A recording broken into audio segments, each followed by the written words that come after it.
Hey, everybody, welcome to Growing Up Chestnut. Oh, I look so professional doing it, like Vanna White. Okay. By the way, I'm Michael, and this is my beautiful, beautiful sister, Greg. Becky. Thank you. See, I wasn't going to do that today. Whatever. Yeah. So, anyway, we'll talk about my other sister later. So, anyways, hey, I'm excited about today. So today, this is mainly going to be Becky talking because she knows. I know a little bit of. I don't know a whole lot of it. Some of it was when I was young, but I know one is big. I know one big story. So we're going to talk about true crimes, okay? Now, but first off, I want to. Have you been watching the Johnny Depp, Amber Heard? I'm trying not to, but yes. I saw the verdict today. Let me tell you, I am addicted to it, okay? Because it is crazy. It is hilarious. So, just so you guys know, this isn't live today. We had to pre-record this to get what we needed to do. But so you all know that the verdict came out in favor of Johnny Depp. I am telling you what. I'm watching people. People are crazy anyways, okay? But I am glad to see him win because when you watch the testimony, she lied so bad. But I'll be honest, what got me is when they called her Amber Turd. I know. And I was like, what? And my wife. Mike is still a little boy. My wife tells me the story, and I'm like, okay, now I'm hooked. I got to go find out. And then I started watching it because it was so funny. I did not know that you told me about it. Oh, really? Yes. Oh, it was. Well, they were talking about how when she talks, every time they ask her questions, she turns to the jury. Oh. Jury. What makes me mad about that is what she did, because truly, after the jury was good, because what they did look at the facts, and they didn't see everything that we got to see. And obviously, she was lying, is what the facts show. The fact Johnny's team really did well presenting it. What makes me mad about that is, my son is a survivor of sexual abuse. And when someone does something like that, that makes me mad because that hurts those people and their credibility when that stuff happens. So that's my serious note for the thing. So she, to be honest, none of it was about the money for Johnny Depp. And I give Johnny Depp kudos because it wasn't about him getting money. It was him clearing his name. And, I think Disney and all of them look really bad because they should have, but hey, Disney's been bad. And I was not really a Johnny Depp fan. He's a good actor, but now I've been watching his movies and everybody has been, and it's like, yeah, I think he's probably doing pretty good with the royalties and everything else that's taking place. But anyways, today's episode is called True Crimes. Yeah. We're going to talk about that. And I love true crime stuff. Well, I'm hooked. Oh, I love watching. Bill's always saying, watch that so you know how to kill me. I'm like, I already know how to kill me. Oh, I know. We have Discovery Plus just because we like to watch. We watch that more. We got rid of cable TV and all that stuff because I was paying for money that I didn't need to have. We went to Gatlinburg this weekend, and we went to a Gaither Fest. Yeah. And it was very good, very good. But in the hotel room, we had downtime, and so we just turned the TV on, and I was going like this and like this, I kept going, and I'm, this is usually Bill. He's like, what are you doing? Like, because he's not used to me doing. I go, I'm gonna go through withdrawals because there's no true crime show. I know. They didn't have ID channel. I mean, and so he was laughing. He was like, it was a good week for him. I know. I love it. Except I get scared sometimes because my wife is really into them, and I think she knows how to dispose of me without people finding. But she told me today. So I got this text. This is funny. So the text I can't read because I don't have my glasses on. But so she told me, hey, I just started a new job. She's like, we need to find out because you getting life insurance for you because she says, I have a $200,000 policy on me just through work if something happens to me. And I responded to her, Good to know. And she said, that doesn't mean kill me. You know, and I'm like, I don't know how she read into that. Okay. Yeah, because I work where she works, and we can, the employer, we can get a lot on us. Yeah, I think actually gender is capped, but like I think with our spouses, they can only do 50. So like, if something happens to Bill, I'm like, I can bury him. But if something happens to me, he's He's set, and that's me. he I'm can set. pay the house off. But I do think I have good life insurance. I just started the job, so I haven't had a chance to really to get into it. But like people want to hear all this anyway. Yeah, so we were just. This is how we talk. This is how we think. Mm-hmm. It's not good. Yes. So, anyways, true crimes is because when growing up at Valley Baptist Church, there's one really particular one that intrigues me because that guy was a serial killer, was he not? Corky. Yeah, I'm gonna say names, but I tried to look it Well, up. his weekend. Let me tell you, I have tried to look that one up, like Google it, and I cannot find it. So I don't. Well, think that his happened first back name. in the 70s. Yeah, but he got caught because that's what he got caught in the 90s. No, I thought he got. No, because you and Cindy. No, we were all already married, had the kids. I mean, no. Really? Because Yeah. I thought. Because Dad. Well, he had gone to our church. Yes. I know didn't he live in the subdivision that the Lightfoots lived in? Yes. So how it all started is when Valley built that parsonage, okay, and that weekend, the very weekend that we moved in, we was out in the middle of a cornfield and soybean fields. Remember? Yep. There was the high school where we were at had a I don't know if it's prom or whatever, but they did floats, and they were working on the teenagers, the seniors and juniors were working on the floats. Well, this one girl, she walked home in the fields. I mean, that's how they did. I mean, Right. a lot of them were farm kids, and anyway, they found her. That was the first murder that I remember. Found her dead, and I was 12, Mm. and we moved into So if you were 12, I was like 2. No, you were probably 8, 6, Yeah. 7, 7 or 8, and so, and then every year after that, there would be a girl, and she's in the float. It would come up, Wow. and I don't know how many. Now, was this in It wasn't Oswego? every year. Yes, it was Oswego. It wasn't every year. Now I think there were murders that didn't have to do with that, but this kid, his family went to our church. His dad did not, but his mom and his brother and him for a little while, for more than a little while. But they, like you said, the Lightfoots and Pat Robbins, there was a court, sitting in the court, and some of the people went to, church and stuff, and then next to Pat, a lady that was into witchcraft moved in. Yes. You remember that? So, and I remember she was between Pat's house and this guy's house, Corky's house. And and I remember when I went with Cindy into her house at one time, and I was like, Cindy in her distance, but I could feel like get out. Mm. And I could feel like she was not very friendly with me. She was okay. And I remember, I don't even know if Cindy remembers this, but even Cindy came out and said, she's usually, nicer than this. She must be having a bad day or something. And I'm thinking to myself, she don't like me. That's what I was thinking to myself. And I felt like I didn't get out of there. And you look back at things and you look back on things and you're like, God's protecting Mm-hmm. him. And it's from a praying mom and a praying family and church, whatever. So anyway, he could play the piano he played piano beautifully. Oh, really? Oh, yeah, like classical. I mean, he could play really good and regular stuff. But so he was, back then, and in her court, because Pat Robbins had, they had those houses that were the basement was half like our house. The basement was halfway, but the windows were on the ground up, Right.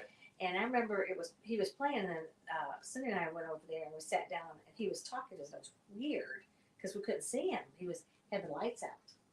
He was playing the piano. And he was talking to us, and we were talking to him, and we was, we're just, I don't know. I think we were not even 16 yet. I think we were like 14, maybe Right. that age. And sorry, and but throughout the years, things happened, and every once in a while murder would happen. And then I remember Cindy telling me one time, and Cindy, if I'm wrong, this is my memory, but I remember Cindy telling me because remember she had Peppy. Yeah. The life we gave them Peppy, and she was walking him. And maybe she wasn't, maybe she was just walking, but I felt like she was walking Peppy. And she said, and she thought he was cute. I thought he was cute. Yeah, I had a little crush on the guy. But I remember her telling me, I felt creeped out. And I go, why? And she said, because she was walking the dog or she was walking home, whatever. And he pulled up in the car and was driving real slow with her. Mm. And she said it made her very uncomfortable. And and I remember her telling me that because I was like thinking the same thing. But we didn't know me and her, we didn't know anything about him. We just knew Right. he wasn't. They came to our church. Her parents lived in the same court. So anyway, there was a girl that got stabbed. She was stabbed. She was fighting this person and stabbed, and I don't know how long it was bad. And Did she get away? she ended up, he threw her in a ditch. At one time, I think she was in the trunk. I could be wrong. But I'm trying to remember all this Right. stuff because I was young. Now, that part I wasn't young. I knew I had at least had Jamie because he was their dad was associated at the church. And so anyway, she played dead, and she was near death anyway. Mm.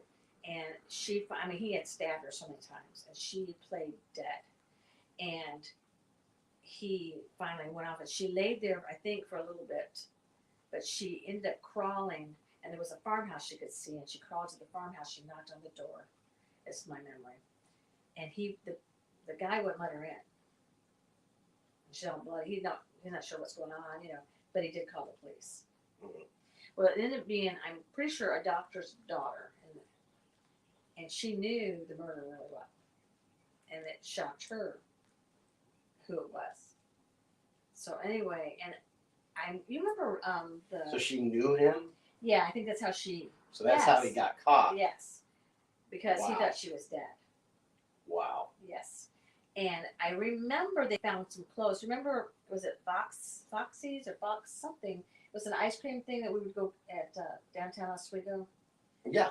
And we get burgers and we get. Yeah. And we used A to get friend of burgers. mine in high Yeah. school, his family owned that place. Really? So I think that they found some clothes, and I don't know if it was her or another person's, but somebody's bloody clothes or some clothes. Anyway, it was found. And so this is really a long story because my memory is not real good. But anyway, Dad got a call. So and I remember we were over there and coming up, and he said, "Do you remember Corky?" And I said, "Yeah." He said, "Well, he just got indicted for murder." And I knew all this stuff, and it was all the way down to the first person who her name was Bobby, I think. That got killed. And I remember because that made an impact on me because it was only a mile down the road, literally a mile down the road. Right. And so I remember all that. And but anyway, he wanted Dad to come and visit him. So Dad went and visited him. I should have been picking Dad's brain about this. Oh, you should have. Yeah. What do you mean I should have? Well, You don't have to do what you should do. You need to but be anyway, it's prepared. really ridiculous. I mean, I'm prepared every time I mean, come on you air. irritate the fire out of me. But anyway. Hey, I can go with I know. IBS right Yeah. now if you want to. No, IBS, and then I would be the murderer. I'm just saying. There's been a few times you have killed us. So long story short, Dad goes and visits him, and he told Dad that it started, but I don't think it did because it started before we moved into that house. Mm. But he told Dad that some of it started, but he said he also had gotten involved in the witchcraft with the lady next door. Mm, But I think he was already head that way before, and I think he actually murdered the first one. before. Yeah, and we weren't. I don't feel like he was that much older than us, because I feel like he was in high school. And I don't remember him at all. Yeah. I don't remember him at all. Well, he was in high school, and I think he didn't really come a lot. Him and his brother, his mom was very faithful for a long time. But yes, so Dad went and had a lot of. I think Dad went to court with him, and it was there present with him. Well, you know, there's another. So Thomas Road Baptist Church. Dad and them. Oh went there. yes, and there's a book written on that. A movie. They made a made movie. a movie It's, out of what's it. it called? American. I was trying to look it up just now. I forget American Crime. because Ginger gave me. I've got the book. Ginger gave me the book. So But I remember. Do you remember that? Because so no, I do. So what happened was, the movie came out, and Greg who's told me about it, because I was young. Yeah, I was we were. young, Yeah. so I didn't know. And Greg's like, yeah. So I Yes. think it's called, and we'll look it up, and I'll put it in the captions for you if you guys want to go watch Yes, this movie, we'll- because I think it's called like America Crime. Yeah. And they did talk to Brother Julian. Now, Julian is in the movie. yes, Pastor Julian Yes. is portrayed in the movie because he was her pastor. he was their pastor. So what it was Those kids. they were bus kids whose parents were poor, and they had to go they were carnies or something like that. I don't remember that part. I don't remember all It of wasn't a good home life. Let's just say No, and this woman this girl tortured this girl. with these boys. These And kids. and then she brought in the neighborhood boys. They would light her up, cigarettes, burn her molest her, and forever. This went Yeah. on forever. just like I want to say over a year. And she was and- supposed to, but at first she was coming, and then we need to really read the story. But Well, and if I because remember, I think I was like, that's another one. I think DCF got involved. I think that's when Roy Julian came, but They actually it- came in. She was downstairs, and I want to say on a pool table, but they had her tied up or whatever. mhm. And they actually came to check, and they didn't look for her. They didn't find her. Well, They, but also back then that stuff was, not. I won't say it wasn't happening everywhere, but we didn't have knowledge of it like we do today. well, and we have the internet. We have a lot. I Going think on the for us. internet has caused more crimes. The internet, It shows you how to do it and what to do with it. Yes, That's why I always and- feel I know how to do well, it. you have people who may have had sexual predator and tendencies, but would never have acted on it. But now you've got that in the home and privacy, all this stuff. And when I was, I worked at the prison for a long time, and I'm going to part of what you're talking about. There was a guy in there, and my guys came in and they said, "This guy's demon possessed," Yes. and I was like, which, okay, I wouldn't be surprised, Right. To be prisons. honest, I've never seen a demon possessed person though before. Okay, I've never seen I've seen people where demons have, or they're bugging them. right. So Bugging them. so these guys in my class, they said, "Mr. Chester, we're telling you, he's demon possessed," and they were warning me because Oh no, I just have one. he didn't like this guy. They said he was mumbling things about me. So these inmates were actually trying to protect me. They were like, "We're afraid because you're a minister too, that he may harm you." And and to be honest, I didn't believe him. I have short man syndrome, Yeah. so I'm like, Right. "Mom, I got that from Mom." And the inmates would crack up because I would never back down to a fight or anything, Yeah. because the moment you show fear, you're done, right? Especially in that. Environment, right? So anyways, they said, okay. They wrote down a verse. They wrote the chapter, and I wish I could remember what the verse was, okay?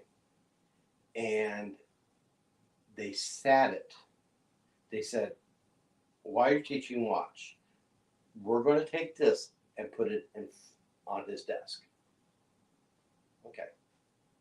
And So so was it an inmate that was possessed or a? it was an inmate. Okay. And He so, had a desk. well, I was a teacher. Oh, that's right. I was a teacher. So, That's right. while I was teaching a class, I see they set the paper down, and he looks at it, and I'm not lying. His eyes changed. They went black.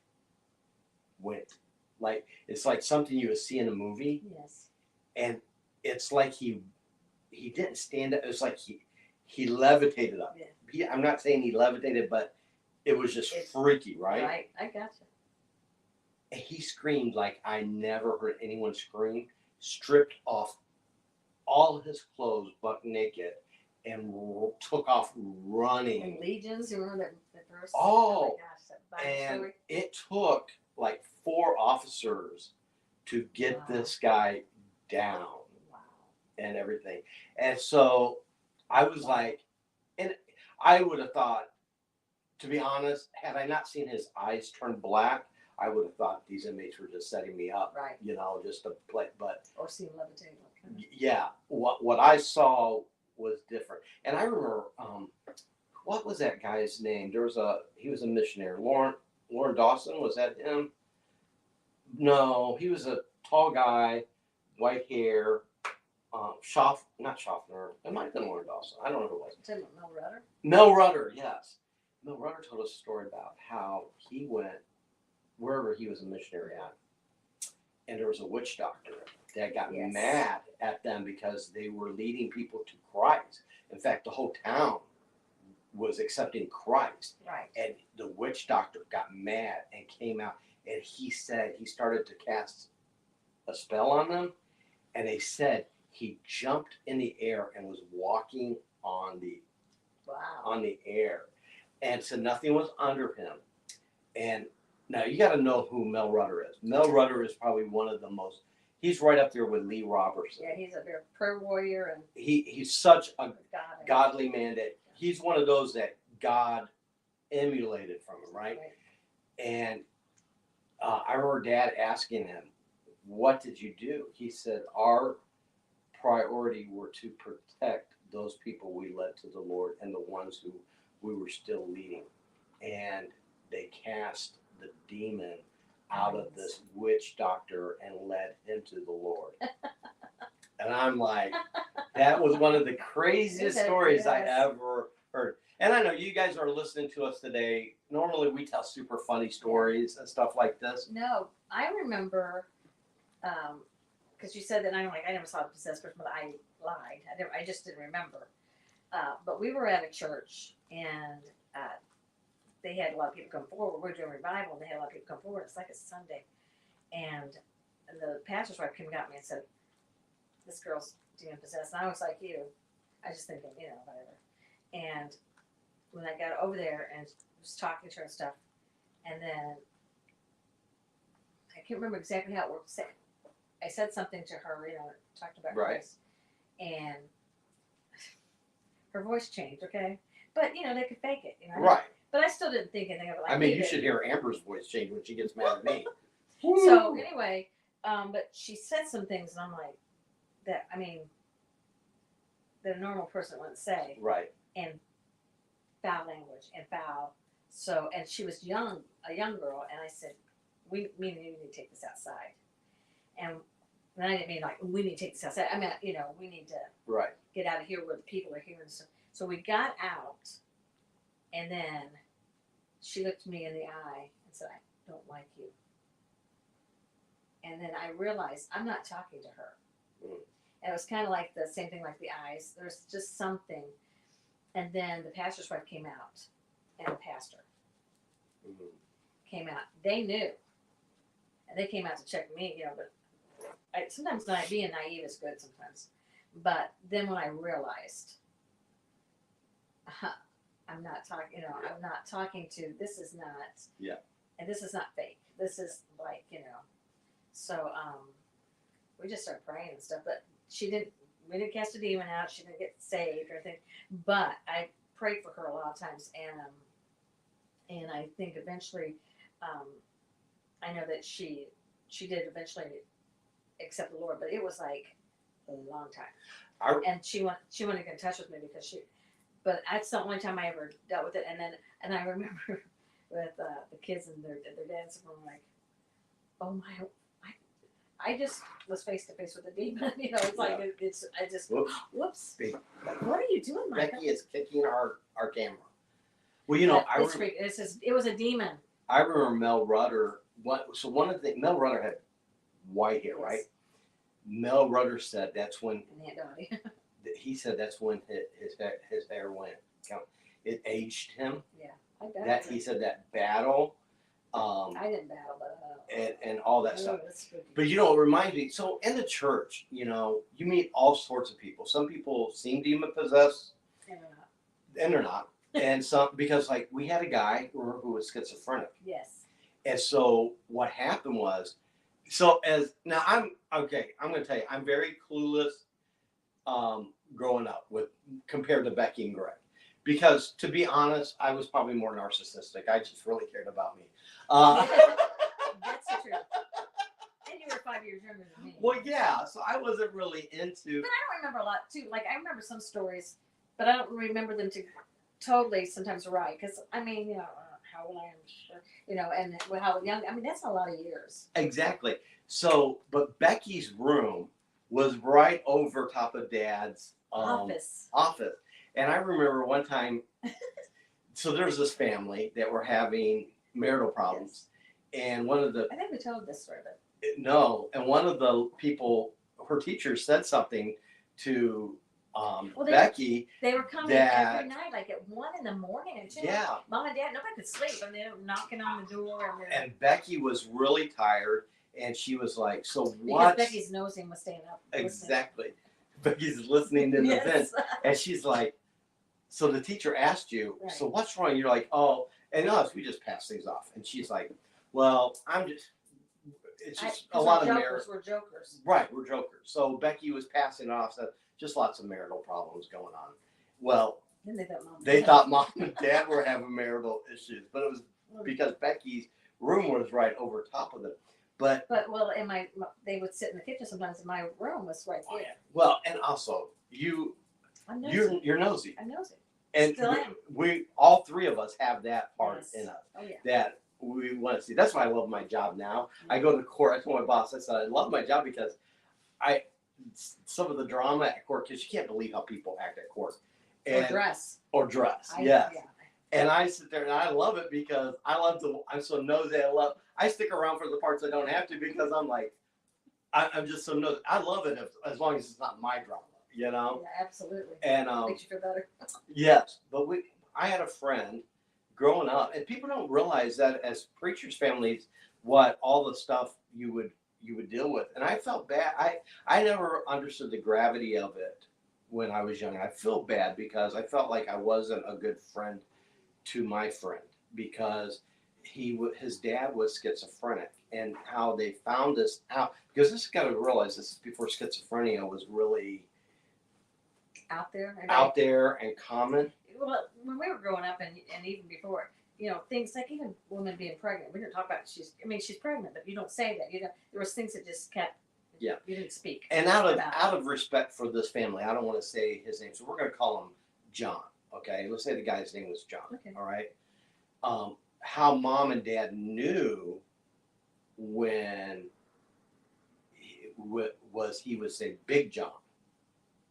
You're talking, and all of a sudden this persona was Big John, and then the nice guy was just John, and so that was, we got a cat over here that's probably going to get in the. Come here, Charlie. You going to come over here? No, we got your cat. Come here. Charlie is my cat, aren't you? He's the one. If you guys remember a while back, I was in the hospital. And I put on Facebook, I was attacked by a mountain lion. Everybody believed it, too. Like you got mountain lions in Florida. So anyway, but this is Charlie. He's spoiled, rotten. We just had to put down his brother. Had kidney failure, so he's lonely now, and he thinks he wants to mess with us. Yeah, well, he likes to smell your breath. Don't know why. So, anyways, but. For my friends, I felt bad because I didn't feel like I was a really good friend to him, you know. But that was something that went on, and he was how mom and dad I think found out though what some of this was through me because it was hard to know if she was telling the truth or if he was telling the truth. And I went to spend the night one night over at their house, and I came home and I told mom and dad what I saw and experienced, which alarmed mom and dad because they would never have put me in that situation. Oh yeah, absolutely. Knowing that because he was very now it wasn't abusive to me, but I saw him be very abusive. I got up and went to the bathroom during the middle of the night. They weren't allowed to do that. And instead of beating me, he beat his wife and his son. Because he didn't let you know. Yes. And That's crazy. and I was young. I remember that. And I remember coming and telling mom and dad about it. And that's when they ended up, they were the first people we ever knew of who got divorced. And I remember that was really hard for our family because we didn't know how to handle that because we always believed you don't get divorced. But this woman, she had to because she had to protect her kids, you know. So, anyways, but that's saying all this stuff. There's stuff that's in the there's so much stuff in the church that people deal with that people don't know about. Pastors deal with it. Yes, and like we used to hear stories, especially like the Noble family, the Taylors, some of them who would come to our church, and they could tell us all some of the battles and the stuff that you went through inside those moments that were that normal church people they're clueless that it's happening right in front of them and that it's being controlled that way. Dad used to talk about, he told the story about him and Julian would go on visitation and they went to this house and Julian was a smart man. He told, so you always took two people on visitation. He said, the other guy is, while I'm witnessing, your job is to take care of the kids, or a dog or pet, whatever, because the enemy is going to use a distraction. Like the cat. Yeah, like the cat here, you know. And Dad said they went to this house and they had a monkey. Do you remember this? Yes. And this monkey sat on a perch, and Dad would sit there and watch the monkey. And as long as Dad watched the monkey, it's fine. But Dad would get interested in what was going on. And as soon as Dad would turn his head and look, that monkey would run down and bite Dad on the leg, grab Dad's leg, and Dad would be like, but Dad happened to also not cause a scene because that's what the enemy's trying to do, cause a scene so it doesn't happen. And Dad, I love hearing Dad. We need to get Dad to tell that story. Dad's got a whole sheet. Does he? Yeah, we got to get him on here. Yeah. So he's got a whole sheet of stories of these stories, But I was we kind of wanted to use the murder stories, not the murder, but tell some of the stories like this because, like, Becky actually dated someone for a little bit, who later on we found out was a serial killer too, you know, and because of family and stuff like that, we're not going to get too much into that story, but. You know. But the funny thing is, I had when the girls got older. I told them about it. They didn't like we didn't want a big deal, but I just told them a little bit about it. And so I'm not really sure what happened, but one day I guess Brooke told Rory's like 13 now. Yes. And she's taller than me. It doesn't take long. Look at a cat all over me. And it was like fill up. But anyway, the really cute thing is, so you don't know how you impact. Like you tell a story or something like this, just in passing something, and what kids take away from it. Exactly. Because like I said, my kids ended up being they were older. I think probably even married and stuff. So anyway, Rory comes into Brooke, Mom. There's a movie about the guy that Gigi dated. She's what? She goes, the guy that killed. She's like, what are you talking about? She's, no, come on, Mom, come here and see this. There is a movie about this guy. that Gigi dated that you know that murdered people, and so that murdered the lady girl. So anyway, Brooke goes in there, and it's Ted Bundy, the movie Ted Bundy. And for the record, I didn't date Ted Bundy. they just went and had drinks one night. So let's start that. They yeah. broke bread together. They had Broke bread. communion. Yes. But it's funny because it's like, where in the world did she get that from anything? Oh, yeah. From anything. But it was cute. But yeah, no, it's amazing in churches because people are people. Church members are made up of people. Yeah. And People are flawed. And you never know what's going on in somebody's life. Even, I mean, did you ever think our lives would be what they were? No. No. Do you ever thought? I never thought I'd end up in this position. Have God is good. Okay. And I will say, you don't see things when you go through stuff. Like, have you read my book yet? You know, I'm in the middle of it. It's Are like, you? It is so stinking hard. Oh my gosh. So I wrote a book called Exposed. Yeah, it is very hard. And it'll make me cry if I start talking about it. It really Well- does. But I mean, and it needs to be talked about. But yes. And one day I want, No. on my yeah, other talk about podcast, it. I would love to talk about my book. Jeannie we need Jeannie to- Noble blessed me. She read it. I was Bless you. I was scared to death because Jeannie, Sure you are. you know, I'm scared because for you too. uh, But it's hard. they're like family to us, and I didn't know how Jeannie would accept what I wrote in Yeah, it. I'm gonna start crying. You know, but and it was like a couple weeks, and I'm like, I haven't heard from Jeannie yet, and I'm like, that's okay, you know. But Jeannie sent me a message one day, said, I'm sorry it's taken me so long to get back to you.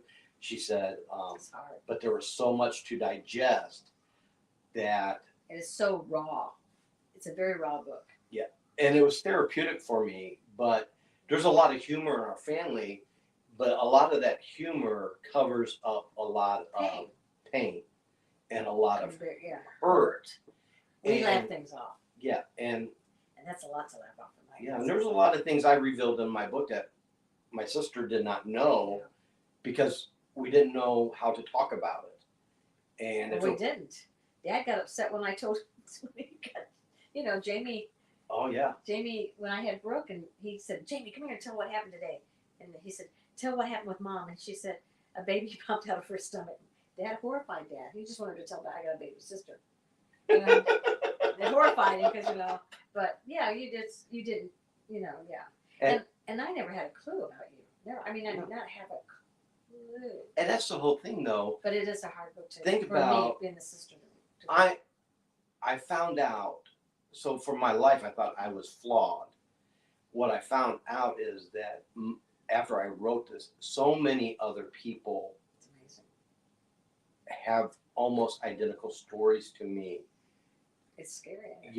and it is, but the enemy wants to paralyze us and keep us from sharing that.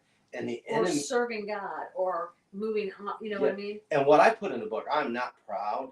When you read the book, you may have a different opinion of me because I got far away from God at one point in my life that you wouldn't think about.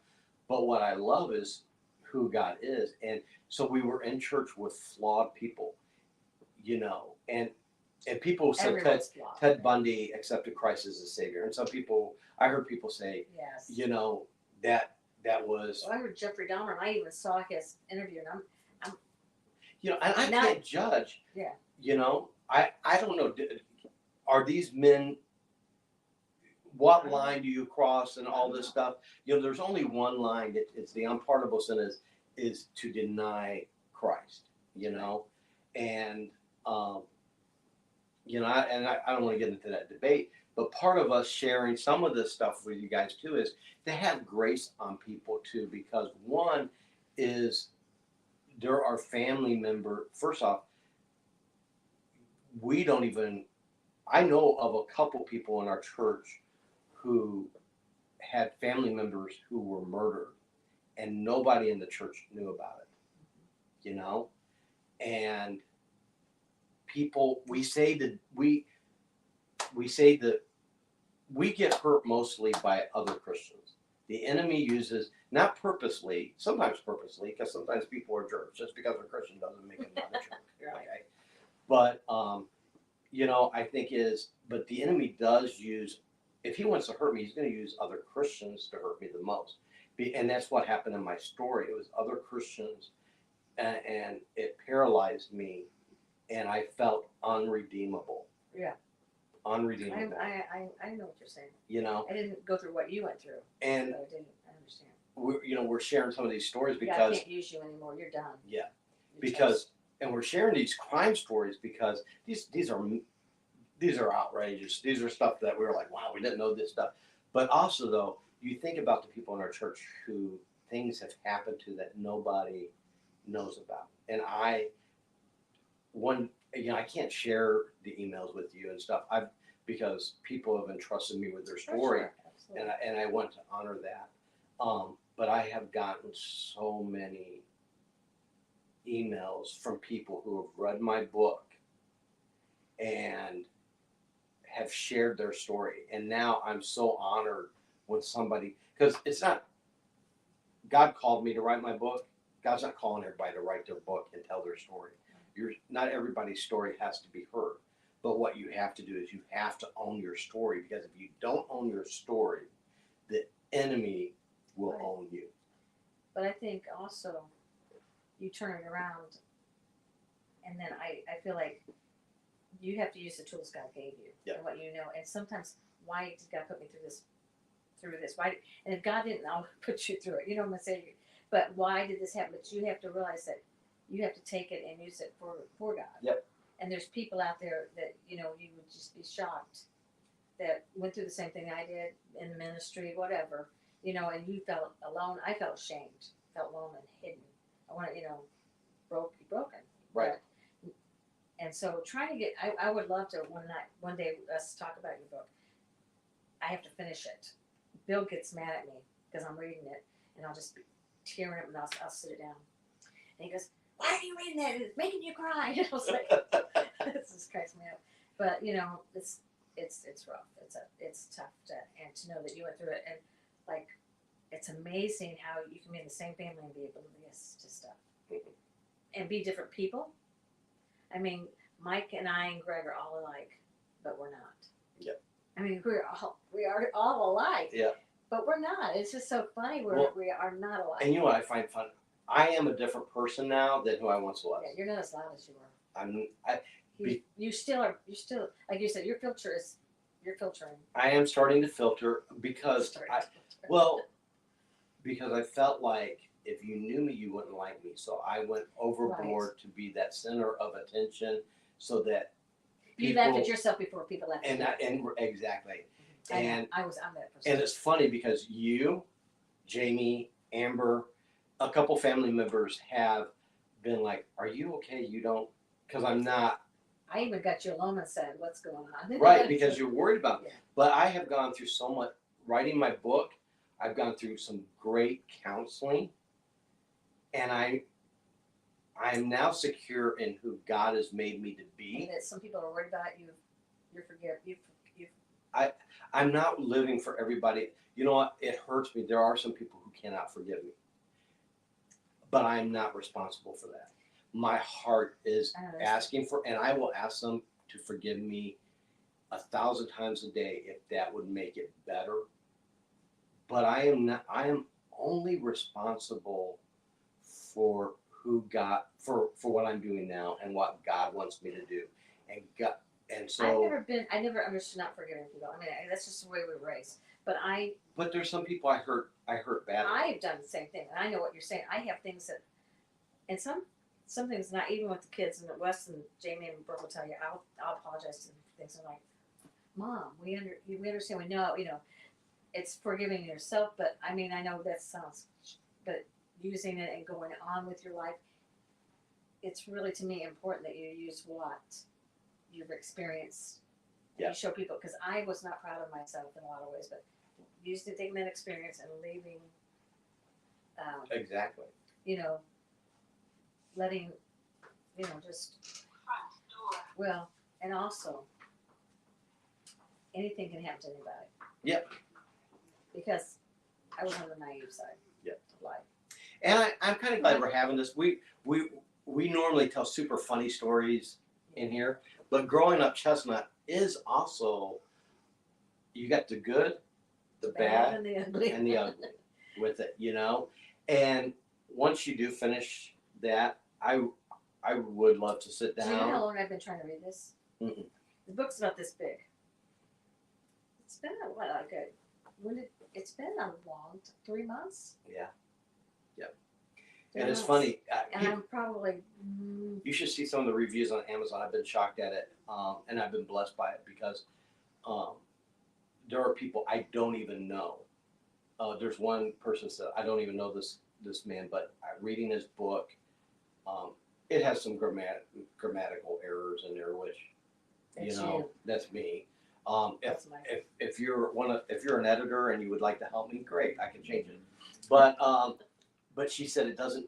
But none of it wasn't bad. It didn't take away from the story. And then she said felt like she was sitting having coffee with an old friend, and she was like, I didn't know this guy, and I read it in 2 days because I couldn't put the book down because I wanted to know what was next. And she was like, she's not a Christian, and you know, and she didn't feel like I was throwing my faith in everybody's face, but I could how the walk got me there. I could see if I didn't know you and I was reading it. Yep. It would be easy. I think it's because Oh, you're my sister. I'll cry. I can't talk So. about it. Anyways, so that we'll stop there today. So not super funny stories, but real life stories. And we know that some of you out there, life is not always probably the best for you too. But this is Chestnut, growing up Chestnut. This is what we've experienced. And our take on it, whether it's good or bad. And we've become prayer warriors through what's happened Yeah. to us. And if you need prayer, send us a private message. Yeah. We would love to pray for you. You don't even have to tell us what it is. But if you're going through it, God doesn't want you to be alone and feel lonely. And I am going to put a spill. I'll put a thing in where my book is. I would encourage you to read my book. I'm going to just be honest with you. I'm not proud of who I was, but I am proud of who God is making me to be. And there were things in my life that happened inside the church that I don't want to really say right now. I want you to read the book, see it, but and that were root causes. And I think some of you, if you will, sometimes releasing it and telling it to someone takes away its power. And that's what happened to me. I got Because its power was gone. hold it against you. So no longer. And I have a great counselor that we marked it down at this moment. Mike, you've given it to God. It is what God has required you to do. Don't let any man But that's good pick because up what God is. it's kind of like your taking from you. salvation. You can take Satan and go, no, this is. Yeah. And same thing with when you've been able to turn around certain things in your life and say, then it's there, it's gone. Yeah. I'm So thrown in the deepest sea with them. Yeah. And so just know out there, you're loved. There are people who will love you. There's people, you know, I know so many people who've left the church and stuff like that. You need the church. You need the body of Christ with you. And the only thing that you're going to have to, my book is called Exposed because my biggest fear was being exposed, that everybody would know me. And God said, you're going to tell. And I fought with God writing this, saying, I don't want to write this. And God's like, and Wes was really good because, you know, I was talking to Wes, Jamie, and Brooke while I was writing this. And Wes told me, but it's not your story. It's God's story. If you've given it to God, it's God's story now. And you're just a character And you put in it out there, this. and that's all you can do. And that was the best thing because then I was a lot more free in giving it out there. And I'm not telling you that you have to get online and share. By all means, don't get online and share your worst moments in life. But I'm saying there are people out there that are safe. And if you don't have a church in your area, we'll help you find a church in your area. We'll help you find people to love on you. We'll love on you if it's from a distance. Because one thing that our parents were they taught us to love people. And forgive people. Yes. Yes. There was very, you know, you think about all the broken people that came to our church. Yes, and And they were watch. just embraced. you know. And you know, sometimes we have a tendency to, and we probably need to shut this down, but a tendency to judge people and be judged and leave the church because so and so says something. But sometimes we don't even know what's going on in their life, and they may not meant to hurt you. You don't know what hurt they. That's the thing we have to realize. We are all individuals. We all are children of God, and we're all. And if I want Mistakes. people to accept me and all my flaws, then I have to be willing to accept other people and their flaws. And that goes, our church has a saying, no perfect people allowed. And I crack up because some people get mad at our pastor and they'll want to leave the church or something over something. And I'm like, okay, but he's not perfect either.